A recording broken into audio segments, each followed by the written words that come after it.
Okay, the focus of this video is going to be the removal and the installation of a wheel and tire assembly from a car. So we're going to go ahead and get started. The first thing I want to remind you of is proper safety. We want to make sure that we are wearing eye protection when we're doing this process. Also, we want to make sure we follow all the safe procedures for using a jack and jack stands while we're removing the wheel from the vehicle.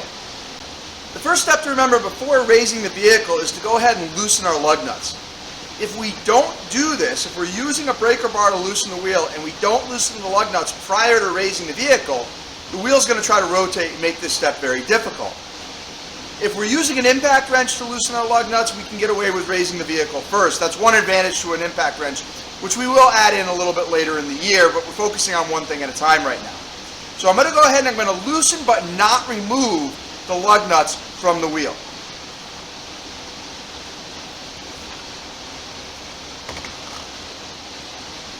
So about 1/8 of a turn or so is enough to loosen that lug nut. We don't want to completely remove it. Just want to loosen it enough so that once the vehicle's raised, we'll be able to get that lug nut off. So we'll work our way around. We'll do that for each of our lug nuts. Remember, and whenever possible, we want to pull on the breaker bar for safety.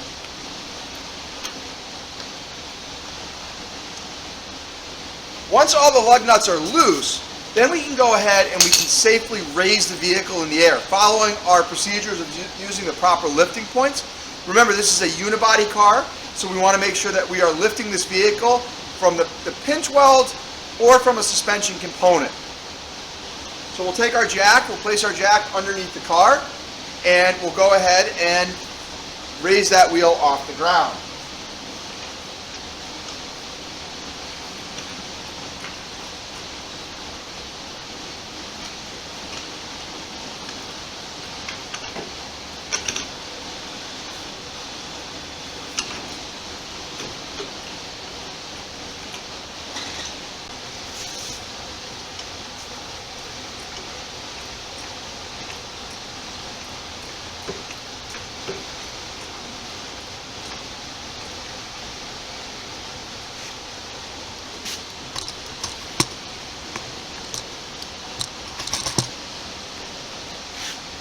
So once that wheel is off the ground, we can go ahead and install a jack stand. Remember, at no point should our hands be going between the vehicle and the jack stand or the jack stand and the floor.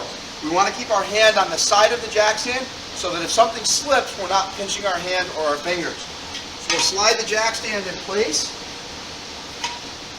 and we'll raise the jack stand up as close as we can get it to the vehicle, and slowly lower the vehicle down onto the jack stand. Now right now the weight of the vehicle is on the jack stand, but I'm going to go ahead and leave the jack in place. There's no reason really to take that out of there since we're going to need to lower the vehicle eventually anyway. At this point we can remove our lug nuts the rest of the way from the wheel studs. The nice thing about this breaker bar having a pivot on it is we can almost use it like a screwdriver once we have the lug nuts loose enough, and we'll go ahead and we'll remove our lug nuts.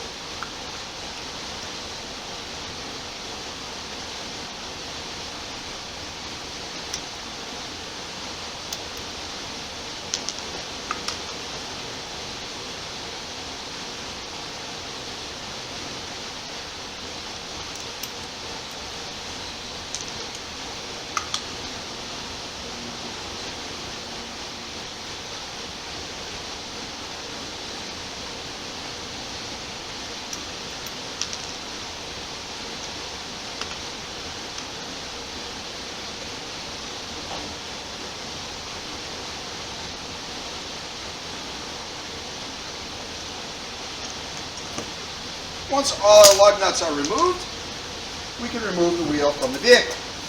Now at this point we can do whatever it is that we need to do with that wheel. We can either change the tire, check for leaks, patch, or if we need to access some suspension components or brake components behind the wheel, we're able to do that. Once we're done with whatever we need to do, it becomes time to reinstall the wheel. Now again, we talk a lot about areas where we can get fingers pinched. We want to make sure that we're keeping our fingers out from between the wheel and the brake drum, for example. And the best way to do this is to slide our wheel over, line up our studs the best that we can with the wheel.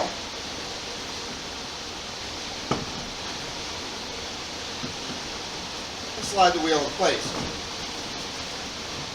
This may take a little practice to get the wheel to line up. You'll also notice that the wheel wants to tip one way. So the best way to do that is to take one of your lug nuts by hand and catch it. Now I want to point something out important about these lug nuts. When we look at these lug nuts, you'll notice that they have this cone shape to them. The cone shape is what goes against the wheel.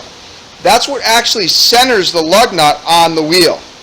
So very important to make sure you install your lug nut so that that cone is facing the wheel.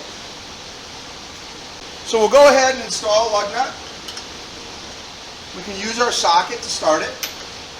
Now, at this step, if the lug nut does not spin onto the wheel stud fairly easily, with a minimal amount of effort, don't go any further. Do not force a lug nut onto a wheel stud that is not going on easily. If you do this, if you use the breaker bar and you force this lug nut, you will cross-thread the lug nut onto the wheel stud and you will damage the wheel stud. When in doubt, stop and ask questions. We're going to push the bottom of the wheel in or pull out on the top, either way at this point. And we should, with our fingers, be able to catch the remaining lug nuts onto our wheel studs. This is a 5-lug wheel, meaning there should be 5 lug nuts.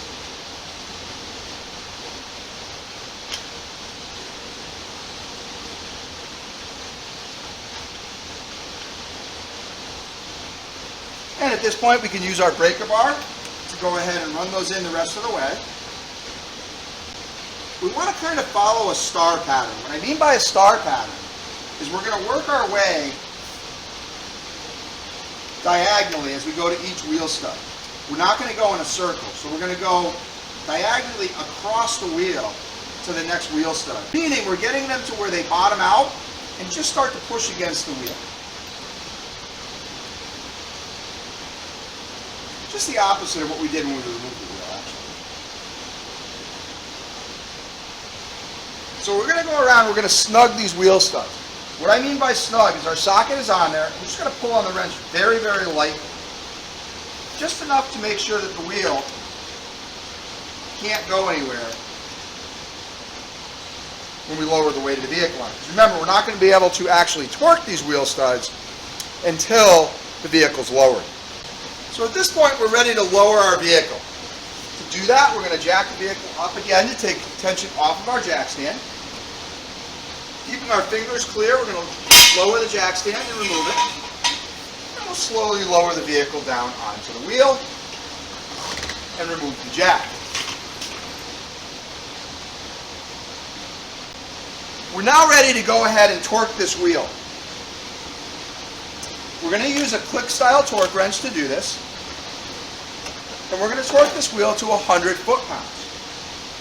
So we'll go ahead and we'll set this torque wrench to 100 foot-pounds.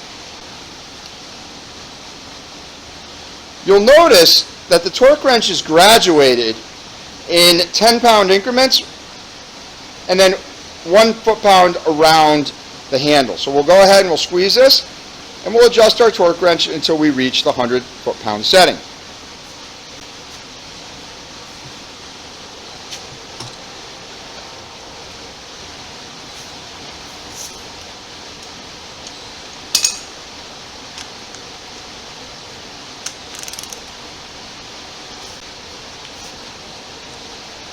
So with our socket reinstalled on our torque wrench, we'll go ahead and we can start from whatever lug nut we want.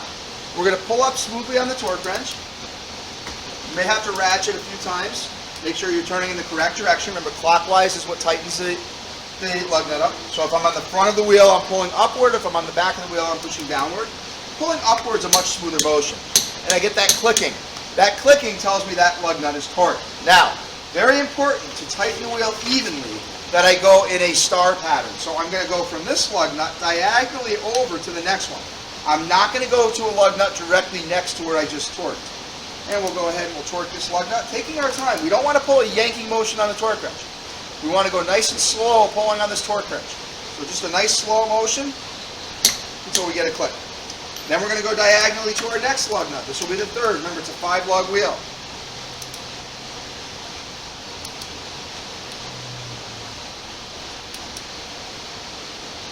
Go until we get that click, and again go diagonally to our next lug nut. And follow the same process. Okay? And then to our last lug nut finally.